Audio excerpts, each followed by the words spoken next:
नमस्कार दोस्तों इस दुनिया में जितने भी लोग मोक्ष और मुक्ति के लिए परेशान हैं उनको आज मैं एक बहुत ही सिंपल तरीका बताने वाला हूँ।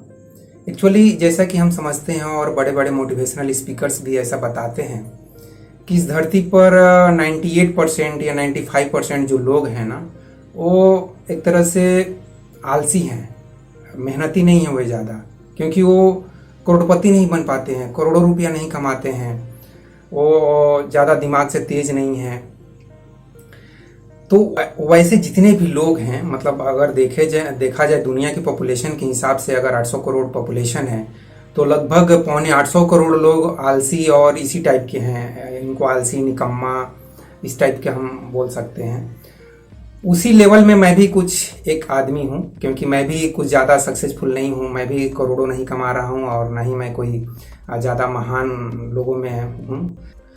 तो दोस्तों, अगर हम 135 या 138 करोड़ जो लोग हैं, जो आलसी, निकम्मे या ऑर्डिनरी क्लास के जो लोग हैं, अगर हम लोगों को मोक्ष या मुक्ति चाहिए, जैसा कि आध्यात्मिक गुरु और धार्मिक गुरु लोग बात करते हैं यार मोक्ष मुक्ति के बारे में, जैसे कि अभी आचार्य प्रशांत हैं या आशीष शुक्ला हैं, ये लोग बहुत ज़्यादा ज्ञान देते हैं मोक्ष मुक्ति के बारे में। तुम लोग फंसे हुए हो, ना पेलो ना झेलो, और पता नहीं क्या क्या बोलते हैं। वो IITN और IIM से पढ़े हुए हैं, फिर भी पता नहीं इस तरह के रफ लैंग्वेज कैसे यूज कर लेते हैं शादीशुदा लोगों के ऊपर जो गृहस्थ जिंदगी जीते हैं। जैसे कि मैं एक आम आदमी वाली ज़िंदगी जीता हूँ, शादीशुदा एक ज़िंदगी जीता हूँ, बाल बच्चे वाली ज़िंदगी।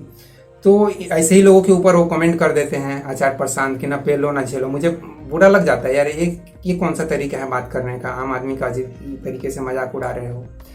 जो भी हो, तो जो भी ये असफल लोग हैं, एक तरह से देखा जाए, जो भी करोड़पति और पति नहीं बन पा रहे हैं, मतलब नाम नहीं कमा पा रहे हैं, पावर, प्रॉपर्टी, प्रेस्टीज या मौज मस्ती के मामले में स्विट्जरलैंड जाना हो, चाहे बैंकॉक जाना हो, चाहे मॉरिशस जाना हो, मतलब फॉरेन कंट्री में टूर करना हो, एक तरह से लाइफ लग्जरियस वे में जीने का जो मज़ा है, 98% 97% लोग नहीं उठा पाते हैं।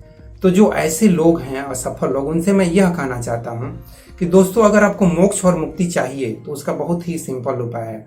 वो उपाय ये है कि आप अपना जो भी आपके अंदर काबिलियत है, जो भी आपका टैलेंट है, जो भी आपकी हुनर है, उसको आप बाहर निकालने का कोशिश कीजिए। जैसे कि मैं कोशिश कर रहा हूँ, मैं 20 साल से लगा हुआ हूँ, किताबें पहले लिख रहा था, अब वीडियो बना रहा हूँ, तो 20 साल से काम कर रहा हूँ। Yes we can change India, लोगों में जागरूकता फैलाकर गरीबी, बेरोजगारी, अशिक्षा जो समस्याएं हैं उनको दूर करना चाहता हूँ, सिर्फ जागरूकता बढ़ाकर।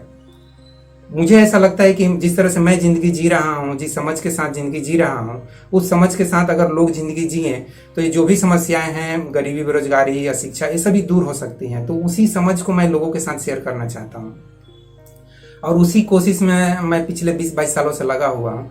तो मैं ये कहना चाहता हूँ कि जितने भी असफल लोग हैं उनको, कि आपको अगर मोक्ष मुक्ति चाहिए तो आपके अंदर जो भी टैलेंट है, जो भी थोड़ा बहुत टैलेंट है, उसको बाहर निकालने का कोशिश कीजिए। आप सफलता और असफलता, सक्सेस, फेलियर, मैं बड़ा आदमी बन पाऊंगा नहीं बन पाऊंगा, वो सब को छोड़ दीजिए। जो कृष्ण भगवान ने जो बोला है ना, उसी बात को एक पकड़ लीजिए कि हमारा अधिकार कर्म पर है, फल पर नहीं है। बस उसी बात को पकड़ लीजिए और कर्म करते जाइए, और भले ही असफल हो रहे हैं तो असफल होते जाइए।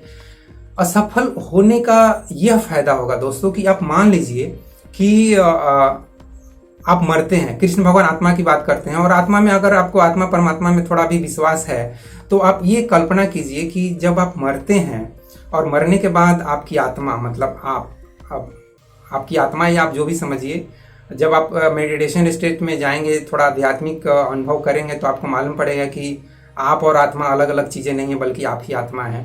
तो आप जब भगवान के पास जाएंगे, परमात्मा के पास जाएंगे, तो परमात्मा क्या कहेंगे? आप सब कुछ करके भगवान के पास गए, मतलब खाने पीने का जो भी है, मौज मस्ती जो भी करना है वो भी कर लिए, और आपके अंदर जो टैलेंट है, जो काबिलियत है, जो हुनर है, जो आर्ट है, क्रिएटिविटी है, गाना गाने का हो, डांस करने का हो, या राइटिंग करने का हो, कुछ भी, वो सब कुछ कर लिए, पेंटिंग करना, सब कुछ कर लिए। और करने के बाद आप महान नहीं बने, आप असफल होके जा रहे हैं। मतलब आपको कोई कुछ खास वैल्यू नहीं दिया, कोई रिकॉग्निशन नहीं दिया, कोई अवार्ड नहीं दिया, कोई मेडल नहीं दिया। आप उस स्थिति में आप मतलब अपने को असफल मान के भगवान के पास जाते हैं, परमात्मा के पास जाते हैं, गॉड के पास जाते हैं। वैसे गॉड जिस गॉड को आइंस्टीन महोदय भी समझने के मामले में बोलते हैं, यार मुझे समझ में नहीं आता है गॉड का जो थिंकिंग है, जो अंडरस्टैंडिंग है, वो क्या, गॉड का क्या प्लानिंग है, गॉड का एलोगरिथम किस टाइप से काम करता है, गॉड का प्रोग्रामिंग किस तरह से काम कर रहा है, गॉड भी मतलब क्या किस टाइप से ये ब्रह्मांड चल रहा है, दुनिया किस टाइप से चल रही है, ह्यूमैनिटी पूरा कैसे काम कर रही है। आइंस्टीन के भी समझ की बाहर की बात है। फिर भी उनको जब वो बुढ़े हो जाते हैं तब उनके अंदर भी लगता है कि कुछ तो प्लानिंग है, कुछ तो है। वो सीआईडी में जो सीआईडी क्या प्रदुमन है ना, वो बोलते हैं ना कुछ तो है, समथिंग इज देयर। तो उसी टाइप से आइंस्टीन भी को लगता है कि कुछ तो है जिसको हम समझ नहीं पा रहा हूँ। I want to understand the mind of God but success नहीं हो रहा हूँ।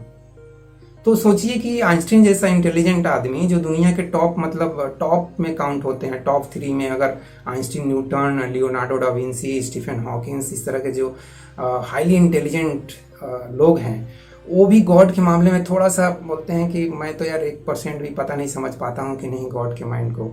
तो वैसे गॉड के पास जब हम लोग जाएंगे, हम जैसे असफल आदमी, मतलब इंडिया के 135 करोड़ लोग या वर्ल्ड के लगभग समझ लीजिए कि 750 करोड़ लोग, ये सब असफल लोग जब गॉड के पास जाएंगे अपना बेस्ट करके, मैं अपने बेटे को भी हमेशा यही बोलता हूँ कि do your best and leave the rest. Leave the rest किसके ऊपर? गॉड के ऊपर छोड़ दे यार, और किसके ऊपर छोड़ोगे?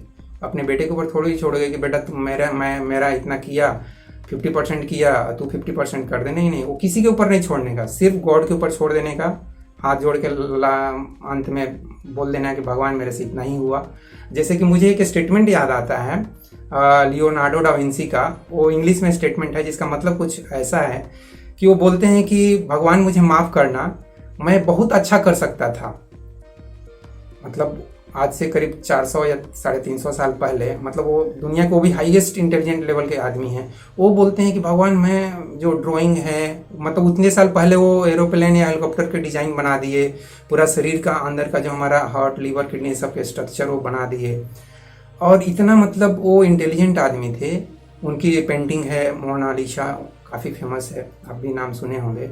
वो इंटेलिजेंट आदमी गॉड से माफ़ी मांगते हैं और बोलते हैं कि भगवान मुझे माफ़ करना, मैं बहुत अच्छा और कर सकता था, मैं बहुत अच्छा और ड्राइंग कर सकता था, बहुत अच्छी अच्छी चीज़ें मैं कर सकता था, लेकिन मैंने उतना अच्छा कर नहीं पाया, तो मुझे माफ़ करना भगवान। सोचिए कि उतना इंटेलिजेंट आदमी माफ़ी मांग रहे हैं भगवान से।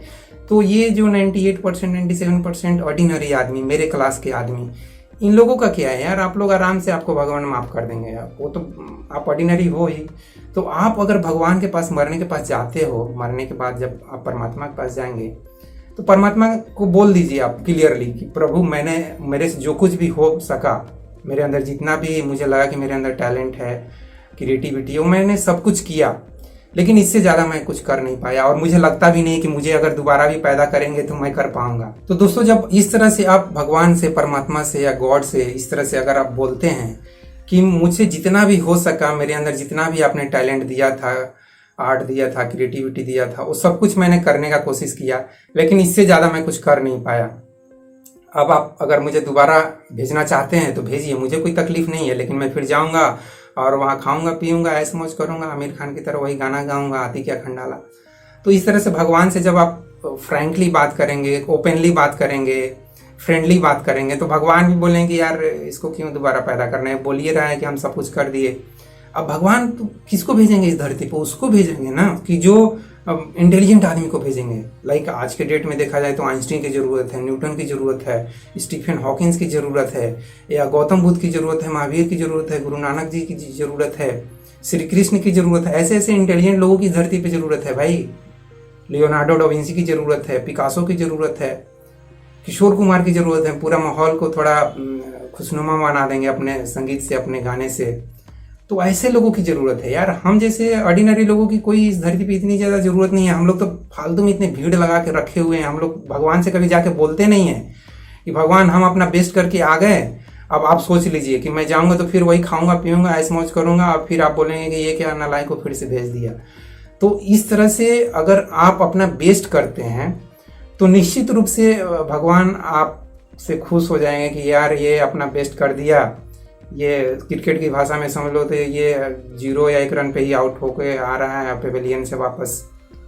इसको यहीं रख लेते हैं। मतलब इनडायरेक्टली मेरा कहने का मतलब ये है, या डायरेक्टली समझ लीजिए कि आपको मोक्ष मुक्ति निर्वाण ऐसे ही मिल जाएगा, फ्री में मिल जाएगा। आपको इसके लिए ना तो कोई जप तप तपस्या मेडिटेशन समाधि और क्या क्या होता है ना, जो धार्मिक और आध्यात्मिक गुरु लोग सिखाते हैं कि ये ऐसे करो वैसे करो, ये करो वो करो, डू दिस दी फलाना ठिकाना, हजारों चीज बोलते हैं। हजारों साल पहले लोग ऐसे करते थे, गौतम बुद्ध जंगल गए, महावीर ऐसे किए, वो ऐसे तब किए। आम आदमी को कहाँ ये सब करने का फुर्सत है, वो अपना ड्यूटी करने में परेशान हो जाता है। मुझे ही अगर बोल दिया जाता है 10 दिन के लिए कि आ जाओ 7 बजे ड्यूटी, दिमाग खराब हो जाता है, यार क्या है, मतलब इतना जल्दी। वाइफ कोऑपरेट भी नहीं कर पाती है, तो 2-3 दिन नाश्ता बनाती है, फिर बोलती थी कि अब जाओ ऐसे ही वहीं खा लेना कुछ भी। तो कहने का मतलब ये है दोस्तों कि अगर हम आम आदमी अपना बेस्ट करके जाते हैं और भगवान के असफल होके जाते हैं, सफल होके नहीं, सफल होके जाइएगा तब तो भगवान बोलेंगे यार तूने बहुत अच्छा काम किया, वंस मोर जाओ, फिर से एक बार फिर से भाषण दे के आओ, मोटिवेशनल स्पीकर थोड़ा जाओ और पैसे वैसे भी कमाओगे और नाम इज्जत शोहरत भी सब कुछ मिलेगा। और क्या, फिर जाके थोड़ा भाषण वाषण दे के आओ और लोगों को थोड़ा मोटिवेट करो, थोड़ा काम धाम करेंगे, वो लोग थोड़ा विकास करेंगे, थोड़ा इंडिया को चेंज करेंगे, वर्ल्ड को चेंज करेंगे ऐसे जाकर। तो आप अगर सफल होके जाएंगे तब तो वंस मोर गॉड बोल देंगे फिर से जाओ करके आओ। लेकिन आप अगर असफल होके जाते हैं तब तो गॉड निश्चित रूप से बोलेंगे नहीं नहीं तुम रहने दे, तुम्हारे बस की बात नहीं है, तो यहीं बैठ जा। और एक तरह से समझिए तो आपको मोक्ष मुक्ति निर्माण इनलाइटमेंट मिल गया, फ्री में मिल गया। और इससे अच्छी बात क्या हो सकती है कि आपको कुछ ज़्यादा मेहनत नहीं करना पड़ा, जो आप बेस्ट कर सकते थे वो किए और फिर जाके प्रभु के सामने, भगवान के सामने हाथ जो खड़े हो गए कि प्रभु मेरे से बस इतना ही संभव है। और इस तरह से आपको मोक्ष मुक्ति फ्री में मिल जाएगा। तो दोस्तों इस वीडियो में बस इतना ही। थैंक यू वेरी मच इस वीडियो को देखने के लिए। जय हिंद, जय भारत और जय विश्व, जय भगवान।